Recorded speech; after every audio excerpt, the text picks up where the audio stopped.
김윤경의 생생경제. 안녕하세요. 김윤경입니다. 전국 휘발유 평균 가격 1,500원 시대에 진입했습니다.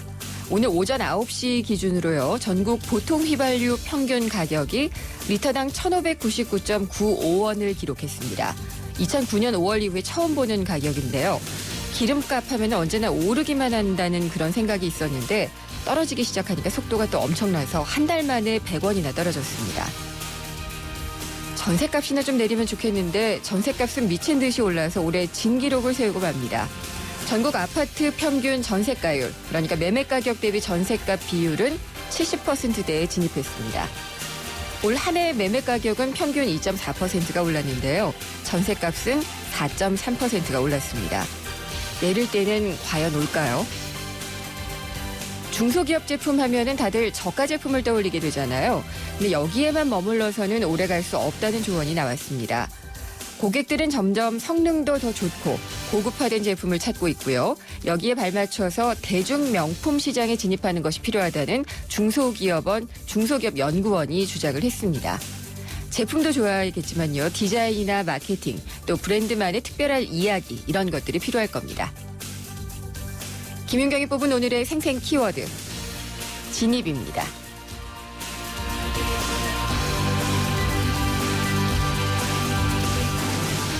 생생경제가 마련한 오늘의 경제 이슈입니다. 내년부터 보험료가 또 대폭 인상된다고 합니다. 지금 대다수 국민들이 가입하는 암보험 가격이 최대 20% 오르고 실손 의료보험 가격도 오른다고 하네요. 이렇게 되면 진짜로 아파도 병원 가기 무서워지지 않을까 걱정이 되는데 내년부터 보험료는 어떤 것들이 달라지는지 잠시 후 2부에서 알아보도록 하겠습니다. 그리고 최근 드라마 미생의 인기로 성공적인 직장 생활은 어떤 것인지, 또 직장 내에서 어떻게 생활하는 게 행복한 것인지에 대한 관심이 높아지고 있죠. 베스트셀러 대통령의 글쓰기 저자인 강원국 씨가 이번에는 상사들의 마음을 바로잡는 90가지 계책을 담은 책을 내 화제가 되고 있습니다. 제목은 회장님의 글쓰기인데요. 직장인들의 글쓰기에서부터 생활 백서까지 담은 이 책. 3부에서 직접 저자를 모시고 미생이 직장에서 살아남는 법을 들어보도록 하겠습니다. 김윤경의 생생경제 1부 시작합니다.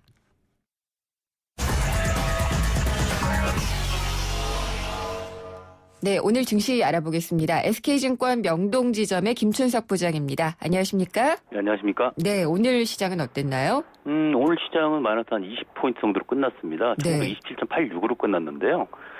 이론 배당 지수가 한 1.1% 정도 잡았거든요. 네. 한 21.4포인트 정도가 빠지면 어제 기준으로 거의 이제 쌤으로 끝나는 그런 장이었습니다. 그러니까 배당額지수가 반영된 지수로 봤을 경우에는 네. 거의 빠진 게 없이 끝났다라고 이렇게 봐야 될 것 같고요. 어쨌든 오늘도 뭐 외국인들이 이제 매도가 많이 나왔습니다. 나왔는데, 그러네요. 예. 코스피 쪽에서는 1,192억 정도, 그리고 코스닥 쪽에서는 156억 정도 매수로 들어왔습니다. 그래서 결국 거래소 쪽은 개인이 한 1,270억 정도 매수를 했고요. 기타 법인들, 아무래도 뭐 삼성전자를 비롯한 자사주 매입 같은데 거의 한 1,580 정도 매수가 들어서 들어오는 그런 모습을 보이고 끝났습니다. 네.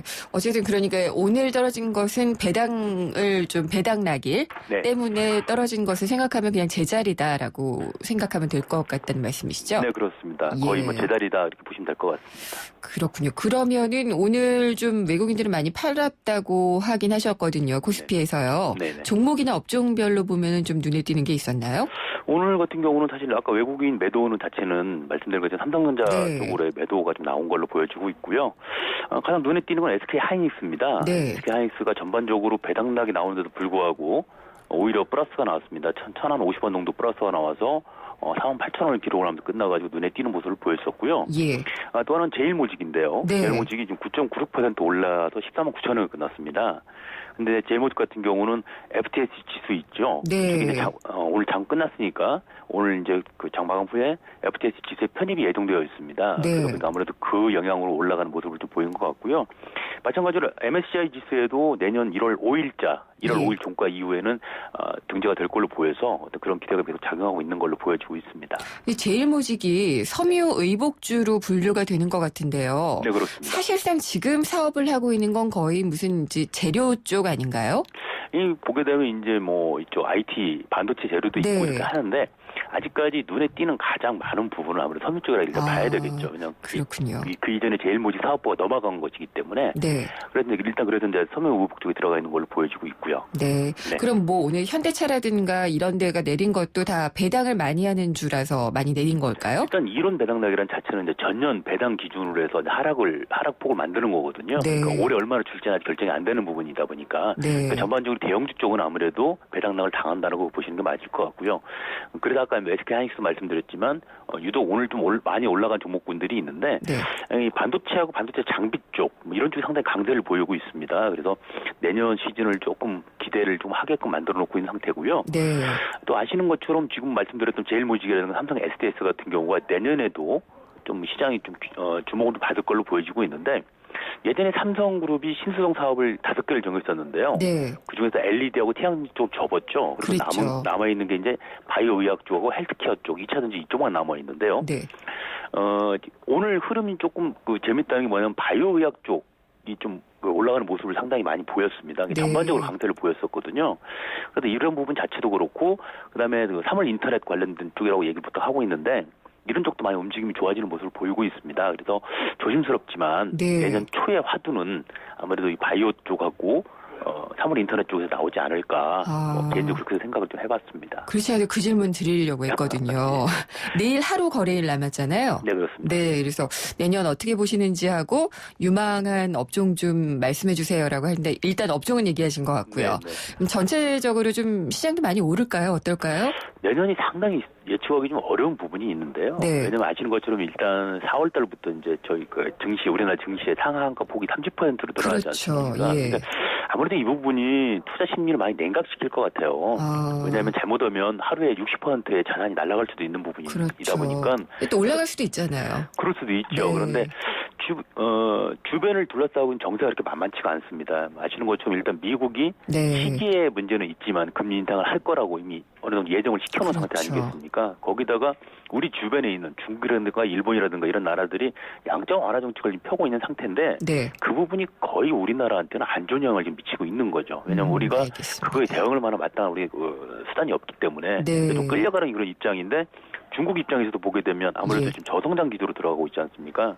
그러다 보면 중국 입장에서도 우리가 바라보고 있는 중국, 즉 네. 우리가 많이 영향을 받는 중국 입장에서 이렇게 크게 어떤 도약의 발판을 삼기는 어려운 그런 부분이 있어요. 알겠습니다. 네, 그런 부분까지 새해에는 안 된다는 거죠.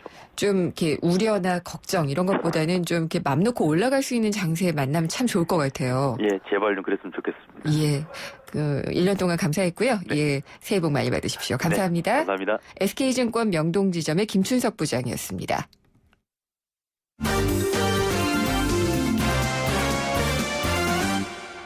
네, 오늘의 경제뉴스 정리하겠습니다. 오늘은 뉴스원의 최명령 기자를 연결하겠습니다. 안녕하십니까? 안녕하십니까. 거의 1년 만에 전화로 뵙는 것 같네요. 꽤 오랜만에 연락을 예, 작년 연말에도 이렇게 열심히 해주셨던 걸로 제가 기억을 해서. 네네. 네, 아직도 기업들 많이 맡고 계신가요? 네, 계속 연락으로? 똑같이 재개 맡고 있고요. 근데 기업들 체감하는 경기 진짜 안 좋죠? 네, 그렇습니다. 이게 예. 참 연말에 조금 내수가 살아나나 느낌도 있었는데 여전히 부진한 것 같습니다. 한국은행이나 경제단체들이 BSI 지수라는 거를 이제 매월 말에 이렇게 집계 발표를 하는데요. 12월과 1월 BSI 지수, 또 내년 1분기 BSI 지수가 좀 비관적으로 나타났습니다. 어떻게 나왔나요? BSI라는 걸 먼저 설명을 드리면요. 네. 이게 비즈니스 서베이 인덱스라고 해서 기업들에게 일일이 이렇게 설문조사를 하는 겁니다. 네. 그래서 100을 기준으로 했을 때 이 경기가 좋아질 것이다라고 예상하는 기업이 많으면 100 이상으로, 네. 경기가 좀 나빠질 것으로 예상하는 기업이 많으면 100 미만으로 이렇게 숫자가 나오는데요. 한국은행이 오늘 발표한 12월 제조업 BSI가 73으로 나왔습니다. 100에서 한참 떨어지네요. 참 떨어진 네. 겁니다. 그렇습니다. 이게 한국은행이 지난 4월, 그러니까 세월호 사건이 터지기 직전에 조사했던 게 82였는데요. 예. 이게 세월호 사건 이후 내수가 침체되면서 8월까지 72로 계속 내려왔습니다. 9월, 10월, 11월엔 74, 75로 조금 회복되는 모습을 보였는데 네. 12월에 다시 73으로 이렇게 내려온 모습을 보였습니다. 네, 심리가 굉장히 안 좋다는 반증이군요. 그렇습니다. 네. 업종이나 형태 상관없이 모든 업종이 좀 안 좋게 보고 있는데요. 소일기업은 이제 환율이 조금 좋아지면서 72에서 76으로 조금 좋다고 생각을 했는데 내수기업은 76에서 71로 떨어졌고 네. 대기업이나 중소기업 모두 78에서 77, 중소기업은 71에서 69로 이렇게 좀 안 좋은 그런 전망하는 기업이 많은 것으로 조사됐습니다. 내년 1월 BSI, 그러니까 그 전망에 대한 것은 어떻게 나오나요? 네, 한국은행 조사, 역시 한국은행 조사인데요. 네. 1월 전망 BSI는 83으로 조금은 회복되는 것으로 나왔습니다. 대기업은 75에서 84로 봤고 중소기업은 69에서 81, 예. 수출기업은 69에서 84. 좀 이렇게 다 전반적으로 좀 상향되는 모습을 보였는데 이게 1월에 새해 목표를 세우다 보니까 약간 좀 공격적으로 또 희망 섞인 그런 기대가 이게 반영된 게 아닌가. 의지의 반영이군요. 네. 그럼에도 불구하고 여전히 100 미만이라는 거는 네. 이게 73과 83은 이게 숫자로 보면 10포인트 차이, 10포인트 차이지만 그렇게 큰 의미가 있는 것은 아니거든요. 100을 일단 넘어야 그 유의미하게 그렇죠. 경기가 좋아진다고 볼 수 있는 건데 네. 그런 희망 섞인 목표를 세웠음에도 83밖에 안 나온 거는 썩 좋은 것은 아니라고 볼 수 있겠습니다. 취재하면서 만나는 기업 사람들 얘기는 뭐가 제일 어렵다고 얘기를 해요? 기업들은 아무래도 내수 부진을 가장 좀 아무래도. 심각해 하는 것 같습니다. 예. 기억하시겠지만 얼마 전에 유통업체들이 몇 군데 모여서 블랙 코리아판 네. 블랙 프라이데이다라고 했는데 미국에서 나타났던 그런 소비 모습이 전혀 안 나타나고 오히려 좀 안 좋은 결과만 나타났었거든요. 그렇죠. 여전히 예. 이 소비 심리가 안 좋다라는 게 가장 큰 원인인 것 같고요. 뭐 환율 불안한 것들 또 저유가라는 게 원래는 좀 기업들한테 좋은 모습으로 작용을 해야 되는데 오히려 지금 불안하게 이렇게 네. 나타나고 있는 것 같고요. 이런 원인들이 복합적으로 작용하는 것 같습니다. 그런데다가 이것도 좀 저는 약간 좀 불안 심리를 가중시키지 않을까라고 걱정이 되는데 오늘 비정규직 대책이 나왔잖아요. 네네, 그렇습니다. 근데 이게 일단 비정규직의 기간을 늘려주는 게 가장 먼저 눈에 들어오더라고요. 네네, 그렇습니다. 그렇게 되면은 기업들의 입장에서는 인건비 낮출 수 있어서 좋겠지만은 네. 직업에 대한 불안이 더 늘어나는 거 아닌가요? 그렇습니다. 이게 참 어려운 문제인데요. 예. 이제 우선 말씀드릴 게 이번에 정부가 오늘 발표를 했는데 네. 이게 확정안은 아니고요. 이 노사정위원회에서 사측, 노측 이런 입장들을 다 반영을 해서 내년 3월까지 결정할 것이라고 합니다. 네. 일단 거기에 기초가 되는 이제 정부안을 오늘 발표를 한 건데 말씀하신 것처럼 이 비정규직의 기간을 4년으로 연장하는 것이 가장 큰 변화 같습니다. 네. 종전까지는 이제 2년으로 하고 있었고요. 다시 옛날로 넘어가면 비정규직 관련 법을 처음 만들 때 정부에서는 원래 4년을 하려고 했었답니다. 예. 노조 측에서 이 비정규직을 고착화하는 거냐 이런 반발도 있었고 국회에서 논의를 하면서 이 4년을 2년으로 줄였습니다. 당시의 아이디어는 2년 동안 비정규직을 쓰면 그 뒤에는 정규직으로 전환해서 채용할 거다. 네. 이런 기대를 갖고 있었는데 실제로 시행을 하고 보니 2년 동안만 쓰고 해고를 하는 경우가 훨씬 많았던 겁니다. 그러니까 비정규직 돌려받기죠. 정확하게 그렇죠. 예. 네. 그러니까 비정규직 2년 쓰고 버리고 다시 또 다른 분을 채용해서 네. 또 쓰고 또 해고하고 그렇죠. 이걸 4년으로 늘리면 4년 동안 업무를 숙달하고 나니 새로운 사람을 뽑아서 다시 교육을 하는 것보다 정규직으로 전환할 가능성이 더 높아지는 거 아니냐. 이런 아이디어로 이번에 다시 4년으로 늘리겠다. 네. 이런 게 정부의 안입니다. 그렇게 되면 좋을 텐데 말이에요.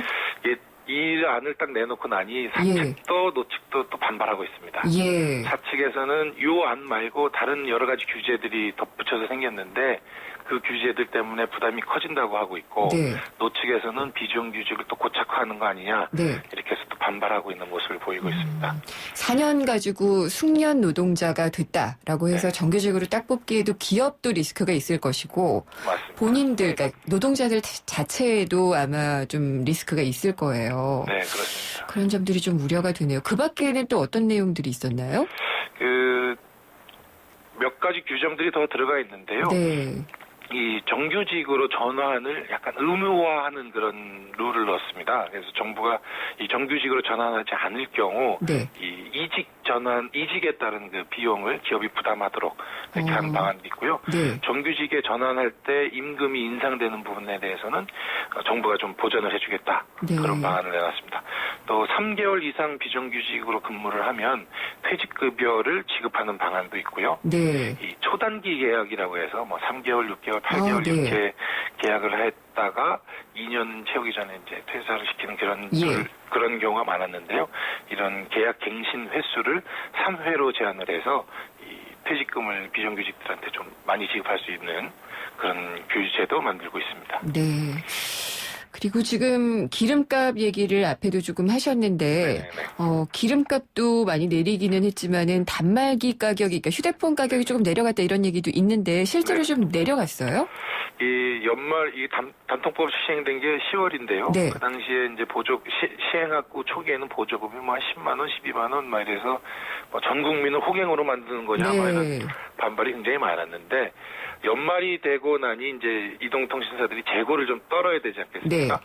그래서 좀 구형 단말기에 대해서 보조금을 크게 올렸다고 합니다. 아, 그건 그냥 재고 떨어내기군요. 재고 떨어내기긴 한데요. 네. 구형 단말기라고 해봤자 1년 전 모델이고 네. 그 스펙에서 큰 차이가 없기 때문에 좀 합리적인 소비자들이라면 한번 생각해 보실 만한 그런 네. 모델들이 많습니다. 그러면은 지원금이나 이런 것들이 늘어나는 것은 좋게 봐야지 되나요? 최 기자는 어떻게 보세요? 소비자 입장에서는 당연히 좋은 얘기가 네. 아닐까 싶은데요. 네. 근데 이런 게 또 슬금슬금 늘어나면서 이 법 취지를 무시하거나 그런 일은 없을까요? 요번에 이제 그 단통법상 네. 단통법 보조금 제한선이 34만 5천 원인데요. 네. 15개월 이상 된 단말기에 대해서는 이 상한선이 없습니다. 알겠습니다. 그래서 갤럭시 노트 3나 LG전자 예. G2 같은 모델들 네. 이런 모델들이 대상입니다. 알겠습니다. 오늘 말씀 잘 들었습니다. 감사합니다. 네, 고맙습니다. 뉴스원의 최명용 기자였습니다.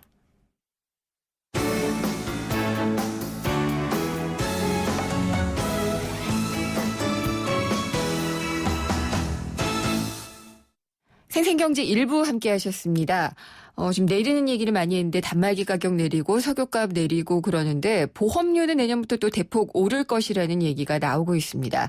암보험 가격이 최대 20%가 오르고요. 실손 의료보험에서 자기가 분담하는 금액도 비중이 좀 늘어난다고 합니다. 이렇게 되면은 병원 가기도 좀 힘들어지는 것이 아닌지 좀 걱정이 되는데요. 2부에서 달라지는 보험료 자세히 알아보도록 하겠습니다. 광고 듣고 돌아오겠습니다.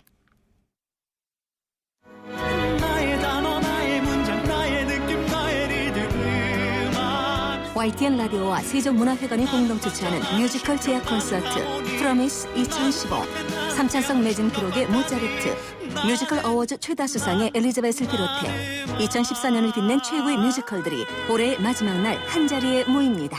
임태경, 민영기, 옥지연 등 최고의 뮤지컬 스타와 관객이 함께하는 프로미스 2015 예매는 인터파크에서 확인하세요.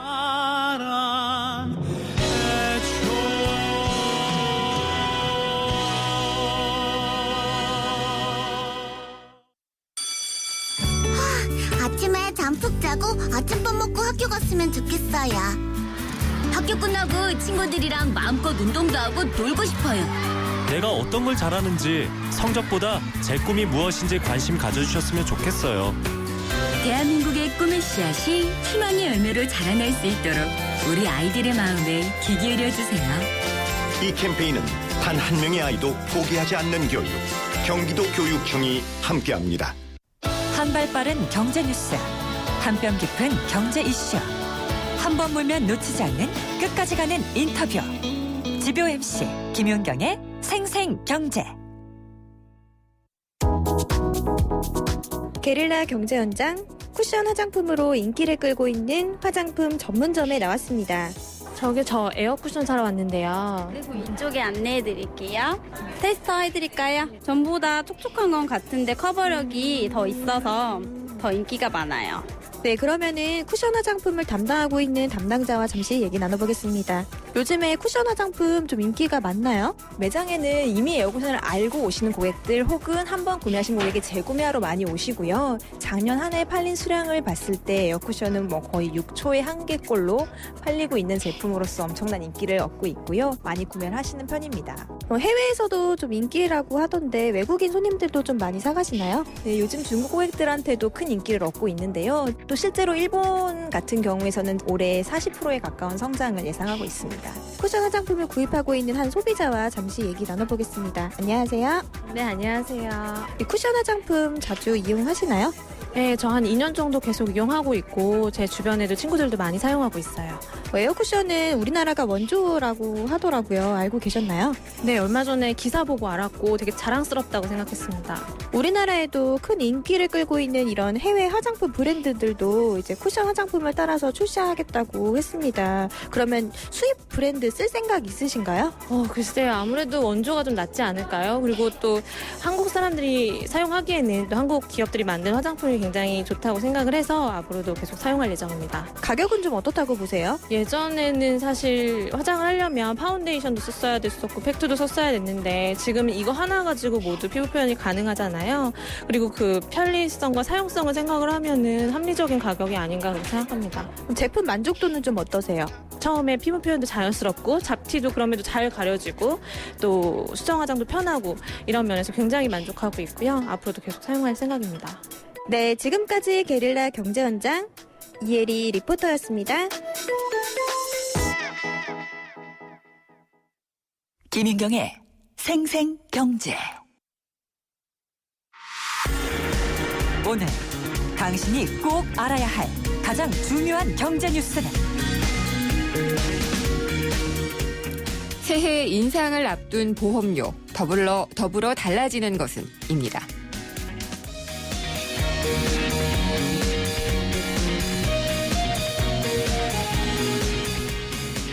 이르면은 내년 1월부터 곧이네요. 실손 의료보험료가 인상이 된다고 합니다. 또 신규 출시되는 실손 의료보험의 자기 부담금 기존은 10%였는데 20%로 2배가 늘어나게 되는데요.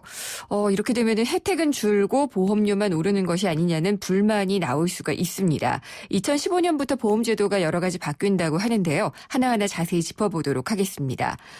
유퍼스트의 박종호 실장이 전화 연결되어 있습니다. 안녕하십니까? 네, 안녕하십니까? 예. 이 실손 의료보험이요. 이게 인상이 된다고 한 게 기정사실인 건가요? 네, 그 실손 의료보험 같은 경우는 그러니까 이제 내년 1월이죠. 그러니까 네. 얼마 안 남았는데 예. 그때부터 이제 보험료가 일단은 올라갈 예정이고요. 예. 인상 폭에 대해서는 아직까지 이렇게 확정돼서 발표된 바는 없습니다. 근데 이제 일반적으로 한 5에서 10%포인트 정도, 이 정도 올라갈 것으로 이제 예측을 하고 있고요. 네. 그래서 이제 새로 가입하시는 분들 같은 경우는 1월부터 인상된 보험료를 적용받게 될 거고요. 그리고 이제 기존에 가입하신 분들은 이제 보험료가 이제 갱신형 보험으로 가입을 하셨거든요. 그래서 이제 갱신 시점에 맞춰서 인상된 보험료가 적용될 예정입니다. 네. 실손 의료보험이 이게 보험료에서 자기 분담금이 늘어난다든지 이런 게 최근에 있었나요? 네, 이렇게 12월 한 중순쯤에 이제 그 실손 의료비 안정화 방안이라고 해서 이제 금융당국에서 발표를 했었는데요. 네. 네, 여기서 이제 발표된 내용 중에 하나가 그 자기 부담금 한도를 10%에서 20%로, 그러니까 이제 예를 들어서 이제 병원비가 100만 원이 나왔다라고 하면은 기존에는 10만 원만 내면 됐었는데, 네. 요거를 이제 20만 원을 이제 내야 되는 이제 그런 상황이 된 거죠. 예. 그런데 이게 이번에 새로 이렇게 나온 거는 사실 아니고요. 네. 사실 그 자기 부담금이라고 해서 요게 이제 20%가 적용되는 상품은 기존에도 있었던 상품입니다. 그래서 원래는 이제 10%짜리만 있다가 요게 이제 10%와 20%짜리를 선택해서 가입할 수 있도록 이미 시중에 그렇게 상품이 나와 있고요. 네. 그래서 현재 이제 한 판매된 상품 중에 한 5개 중 1개가 자기 부담금 20%짜리 상품으로 지금 판매가 되고 있습니다. 아, 그래요? 그러면은 전체적으로 내 보험금이 다 오른다 이렇게 말하기는 좀 어렵군요. 그렇죠. 이제 상황에 따라 조금씩 다르게 적용이 되겠지만 하지만 이제 뭐 똑같이 10%짜리, 20%짜리 요 자기 부담금을 동일하게 적용받는 경우라고 하면은 보험료는 올라간다라고 봐야 되겠죠. 네. 이게 인상되는 이유가 있나요? 그러니까 그 손해율이라고 해서요. 네. 이게 이제 보험사들이 이제 걷어들인 보험료에 대비해서 실제 이제 가입자에게 의료비로 인해서 지급된 보험금의 비율을 말하는데요. 네. 이게 예를 들어서 이제 120%다라고 하면은 보험료를 10,000원 받았는데 이제 소비자한테 보험금으로 12,000원을 이제 지급했다는 얘기거든요. 그렇죠. 예, 요게 이제 그 손해보험협회에 따르면은 2010년만 하더라도 이제 한 114% 정도였는데 작년 2013년에는 122%까지 올라갔습니다. 네. 그리고 이제 참조 위험률이라고 해서 있는데요. 요거는 보험 개발원이 전체 보험사의 통계를 이용해서 보험료 산출 기준을 제시하는 거거든요. 네. 그래서 요게 이제 올해 하반기에 이 참조 위험률 작업을 했었는데 이번에 이제 한 8.8% 정도 올라가는 걸로 나왔습니다. 그래서 이 참조 위험률이 이번에 새로 적용이 되면서 보험료가 올라가게 되는 겁니다. 참조 위험률이라는 것은 어떤 건가요? 말씀드린 것처럼 이제 보험 개발원이 이제 통계를 산출하는 건데요. 네. 앞서 이제 각 이제 손해율이라고 하는 건 개별 보험사별로 이제 통계를 네. 내는 거거든요. 그럼 이제 이 통계를 보험 개발원에서 수집해서 전체적인 보험사들의 통계가 어떻게 돌아가는지를 이제 봐서 이제 보험료 산출 기준으로 제시를 하는 거고요. 네. 그럼 이제 보험사들은 다시 이 참조 위험률을 받아가지고 개별 보험사별로 이제 보험료를 얼마 정도 인상시킬지는 개별 보험사별로 이제 또 별도로 적용을 하게 됩니다. 예, 그러니까 참조 위험률도 높아지면은 보험료가 오를 수 있도록 하는 요인이 되는 거군요. 네, 맞습니다. 네. 그러면은 금융당국에서 그러니까 물가 같은 경우에는 물가당국에서 많이 억제도 하고 그러잖아요. 네. 그러면은 보험료 같은 경우에도 좀 금융당국에서 약간 좀 묶어두려고 하는 그런 의지가 좀 많지 않을까 싶긴 한데 어떤가요? 네, 안 그래도 뭐 요즘 서민 경제가 많이 어렵다라는 네. 이야기를 하니까 이게 보험료가 올라가는 게 금융당국 입장에서도 굉장히 부담이 될 수밖에 없거든요. 네. 그래서 이제 실손의료비 안정화 방안을 이번 달에 이제 발표를 한 것도 그 일환으로 이제 보시면 될 건데요. 예를 들어서 이제 발표 내용 중에 그런 것도 있습니다. 그래서 이제 실손의료보험이 이제 보편화되면서 이게 이제 비급여 의료비가 이제 최근에 많이 급증을 했거든요. 그렇죠. 그래서 이제 그렇게 되면서 이제 그러니까 보험사 입장에서는 이제 보험금 지출이 계속 많아지니까 이게 결국에는 또 보험료 인상으로 가는 그런 악순환이 되거든요. 네. 그래서 이제 보험금을 내준 경우가 평균치보다 높은 경우에는 그때는 이제 금융당국에서 보험료 중 이제 보험회사의 사업비라고 하죠. 네. 그 비용을 인하하도록 이제 유도를 하고 있고요.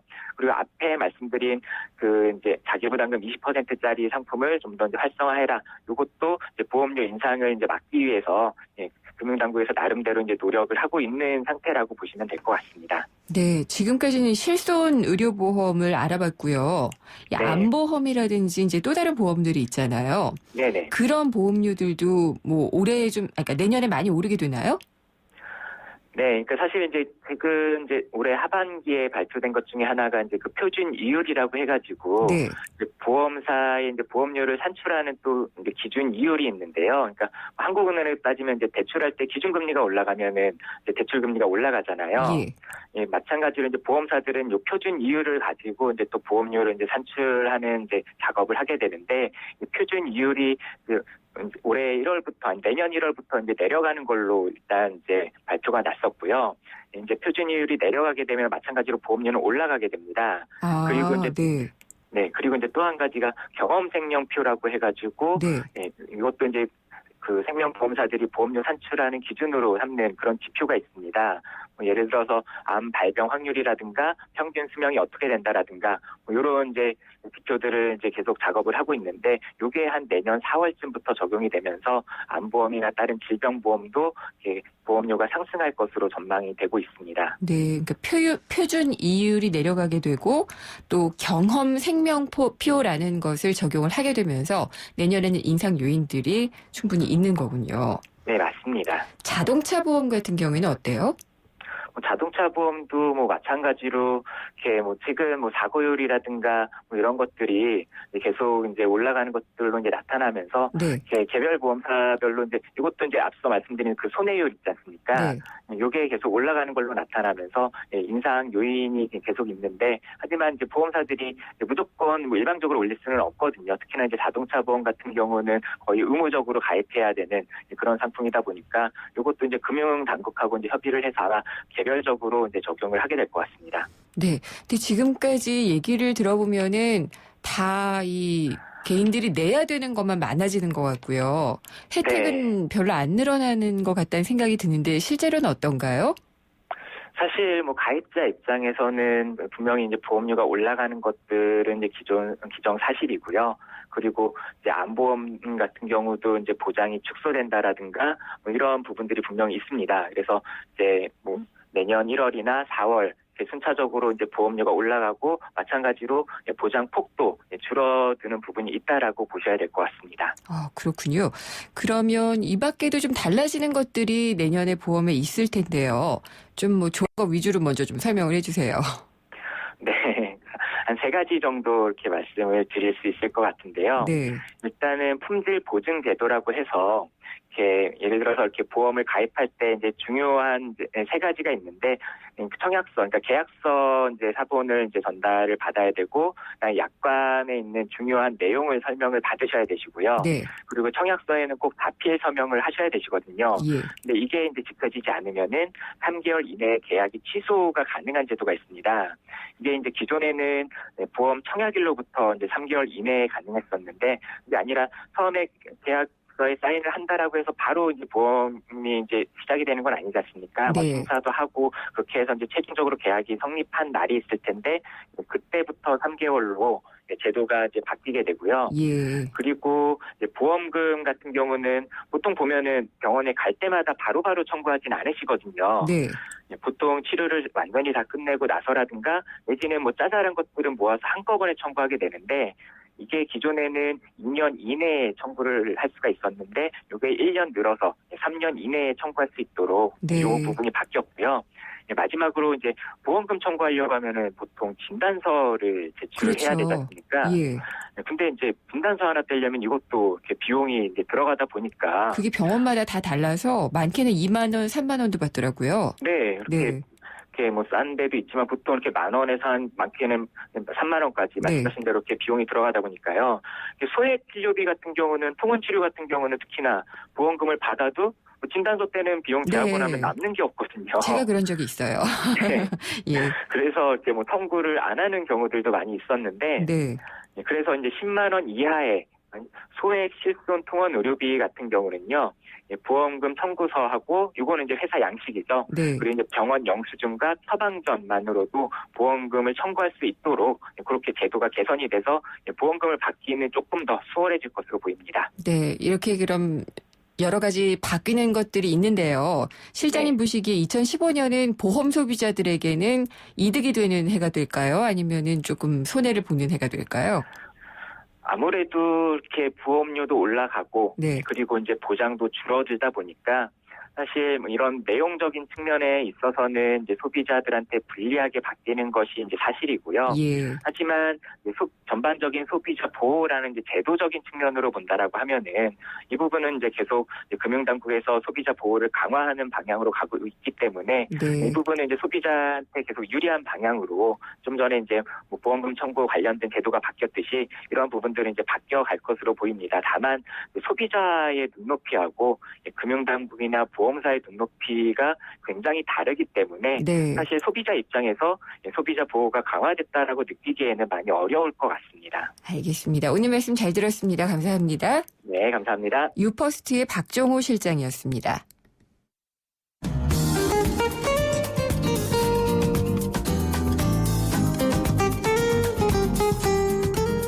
글로벌 경제 이슈 시간입니다. 이장원 연합 인포맥스 부장이 전화 연결돼 있습니다. 안녕하십니까? 네, 안녕하십니까? 네, 올 한 해 참 글로벌도 다사다난했죠. 네, 많은 일이 있었습니다. 네, 중국이 참 많이 변한 것 같아요. 네. 그래서 절대로 뭐 부양책도 없고 성장은 그대로 할 것이다 이랬는데 네. 경기 부양책을 내놨죠. 예, 최근에 뭐 금리도 내리고, 네. 뭐 지난주에는 예대율 규정을 완화를 해서 은행들이 그 시중에 대출을 더 많이 할 수 있도록 이렇게 이제 독려를 해서 사실상 이제 미국이나 유럽, 일본이 했던 그 시중에 돈 풀기, 네. 돈을 풀어서 경기를 부양하는 그런 방법을 좀 쓰고 있는 건데요. 이 예대율 규정 완화는 지준율을 1.5%포인트 인하하는 그런 효과가 있다고 하고 지준율을 직접 내리진 않았지만 그 외에 여러 가지 정책 도구들을 이용을 해서 경기를 살릴 수 있는 방안을 좀 찾고 있는 걸로 보이고요. 네. 말씀하셨듯이 이제 중국이 그동안에는 그 개혁을 우선으로 하기 때문에 인위적인 부양은 하지 않겠다 이렇게 공언을 했었는데 뭐 연말로 가면서 이렇게 그 중국 경기가 계속 둔화되는 모습을 보이고 선별적으로 좀 구제한다는 그 원칙에서 좀 전면적으로 좀 돈을 풀어서 경기를 부양하는 쪽으로 가고 있는 것 같고요. 이렇게 하는 이유는 중국 지표들이 계속 나빠지고 있기 때문이고요. 네. 그다음에 중국 기업들이 좀 돈을 버는 그 과거에는 돈을 많이 벌었었는데 그 돈을 버는 비율이 점점점 이제 이익률이 떨어지고 있고 이런 부분들을 좀 선제적으로 좀 개선을 시키기 위해서 이런 정책을 쓰는 걸로 보이고요.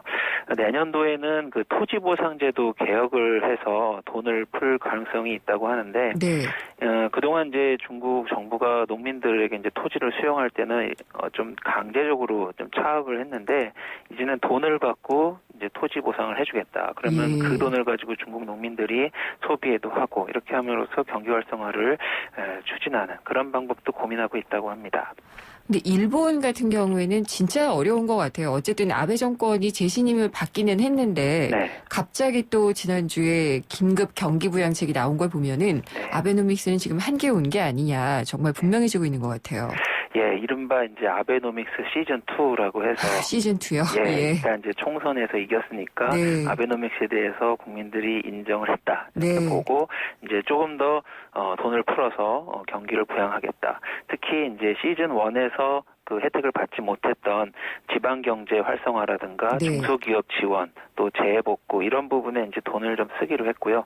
한 32조 원 정도 우리 돈으로 32조 원 정도를 푼다고 하고 뭐 지방 경제 활성화에 뭐 6천억 엔, 뭐 가계 중소기업 지원에 1조 2천억 엔 이렇게 이제 돈을 쓴다고 하는데 그 엔저가 분명히 이제 일본 경제에 총량적으로 그 지표를 좋게 하는 효과는 있는데 예, 소비자들 입장에서는 이제 물가도 오르고 수입품 가격도 오르고 또 소비세 인상하니까 소비가 이제 위축되니까 그런 부분을 좀 완화하기 위해서 그 일본이 추가적인 대책을 내놨다고 볼 수 있고요. 또 한편으로는 이제 법인세를 인하해서 그 일본 기업들의 좀 실적을 내는데 좀 도움이 되게 그런 정책을 추진을 하고 있고요. 앞으로 2년간 지금 현재 그 35% 수준인 법인세를 31%나 32%대로 낮출 예정이고 궁극적으로는 이 법인세를 20% 후반까지 내려서 경기 활성화를 하려는 그런 전략을 좀 쓰고 있습니다. 또 우리나라에서 그 전체 맥락을 보지 않고 법인세 내린 것만 보고서 기업들이 또 이거 봐라 법인세는 내리는 게 전 세계적인 추세다라고 얘기하면서 이 완화, 인하를 요구할지도 모르겠다는 생각도 드네요. 예, 그런 그 가능성도 충분히 있고요. 이제 세계적인 추세가 이제 법인세 인하이기 때문에 우리도 좀 그렇게 해야 되지 않겠느냐. 계속 그 올해 초부터도 계속 이제 기업체들에서 요구를 했던 거고, 예, 우리나라에도 분명히 영향을 미칠 가능성이 있습니다. 네, 임금은 또 많이 일본도 못 올리고 있다고 하잖아요. 아베 총리가 막 올리라고 얘기를 했는데도요. 네네. 임금 못 올리고 있는 것도 또 똑같이 따라가고 있고요. 예, 어떻게 보면은 우리 이제 이명박 정부 때 이제 그 환율 정책을 써가지고 기업들의 이제 돈을 벌게 해주고 그러면 기업들이 임금을 인상을 해서 경기 활성화를 한다는 그런 목표였는데 아베노믹스도 기본적으로 그거랑 이제 비슷한 거고 근데 그게 그 기업들에게 임금 인상을 강제할 수 있는 부분이 사실 좀 많지 않기 때문에 네, 그런 부분에서 조금 그 연결고리가 완성이 되지 않는 부분이 있는 것 같습니다. 그리고 미국은 나홀로 좋을 걸로 예상이 돼요. 일단 성적표가 나온 것도 그렇고 내년에도 나쁠 게 없어 보이는데 그런 바람이 부는 건지 뉴욕 맨해튼의 이 빌딩 가격들, 부동산 가격이 엄청나게 오르고 있다고 하더라고요. 예, 맨해튼 아파트 가격 올해 평균 매매 가격이 이제 작년보다 16% 올랐다고 하고요. 많이 올랐네요. 예, 그리고 특히 이제 저가 주택보다 고가 주택이 이제 거래가 활발하고 또 상승률도 높고 그래서 이제 우리나라 돈으로 270억 이상의 거래된 그 맨해튼 아파트가 33채 된다고 하고요. 275억입니다. 그리고 최고가에 팔린 아파트 가격이 783억 원. 네, 이제 그 거래가 지금 되고 있다고 그러니까 그 조율 중이라고 합니다. 매매가. 그래서 맨해튼 아파트 가격이 이렇게 오르는 이유가 역시 말씀하셨듯이 미국 경제가 이제 빠르게 성장하니까 부동산 수요가 늘고 있다 이렇게 볼 수 있고요. 또 이제 중국이나 러시아 쪽의 그 부자들이 이제 돈을 많이 가진 부자들이 미국 경제가 회복한다 그러니까 그 부동산에 이제 투자하는 외국인들의 이제 투자가 좀 많이 늘어났다고 하고요. 또 이제 작년 올해 가장 큰 미국의 변화는 주식시장이 주가가 많이 올랐다는 거고, 주가가 오르다 보니까 주식시장에서 일하는 월스트리트맨들이 주머니가 두둑해졌고, 그러다 보니까 맨해튼의 부동산을 사서 가격이 올랐다. 이렇게 좀 분석을 하고 있습니다. 갑자기 월가의 살찐 고양이가 떠오르는데 네네. 버락 오바마 대통령도 좀 탐욕이 많은 금융인들을 그렇게 불렀었잖아요. 네네. 월가는 그러면은 뭐 올해 연말 보너스도 좀 많이 받는 분위기인가요?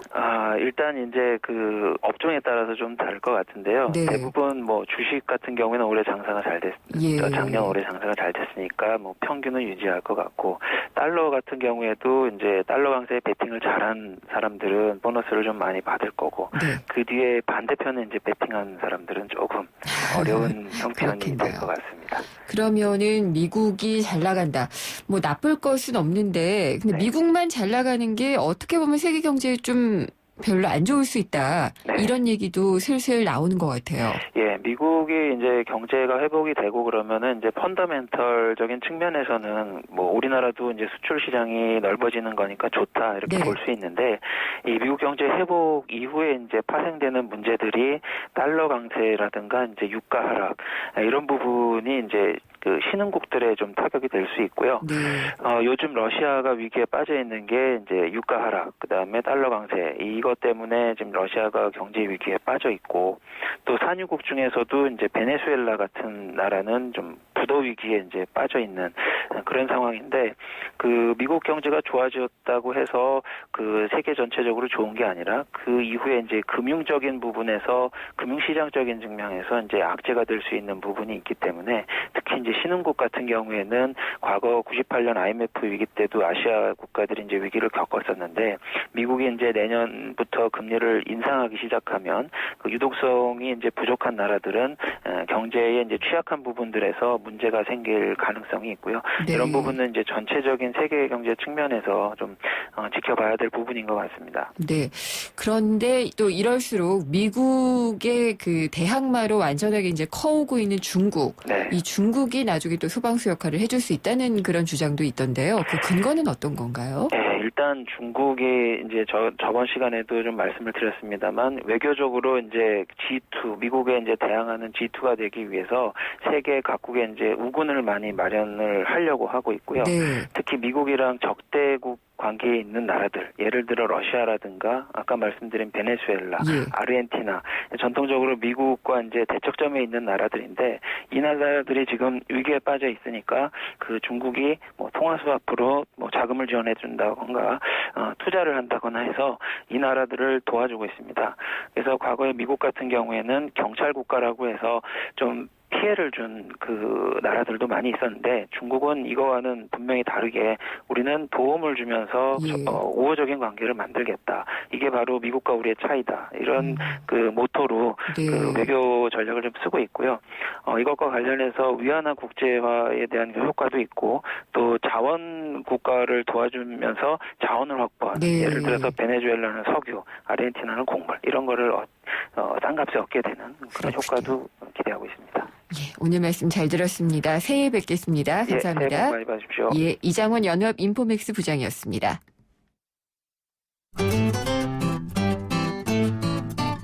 생생경제를 다양하게 만나는 방법. YTN 라디오 앱 예스와 웹사이트 김윤경의 생생경제, 또는 트위터 YTN_이코노미로 실시간 듣기와 다시 듣기를 하실 수 있고, 방송 내용에 대한 문의와 의견을 주실 수 있습니다.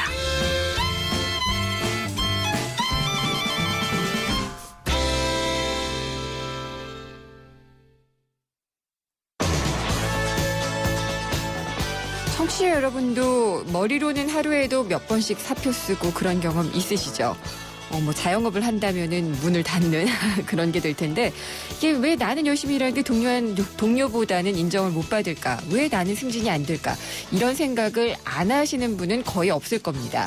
그래서 드라마 미생의 인기가 바로 이런 그 직장 생활의 어려움 때문에 있었던 것 같은데, 직장인들이 회장의 마음을 얻으면, 상사의 마음을 얻으면은 아무래도 생활하기도 편하고 좋겠죠. 이 상사의 마음을 바로 잡을 수 있는 90가지 계책을 담은 책이 있습니다. 있습니다. 회장님의 글쓰기.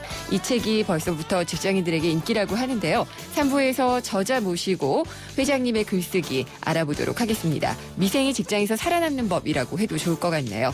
궁금한 점이나 의견 있으면 문자 보내주세요. 짧은 건 50원, 긴 문자는 100원이 부과되고요. 휴대전화 우물정의 0945번입니다. 4시의 뉴스 듣고 생생경제 3부에서 뵙겠습니다.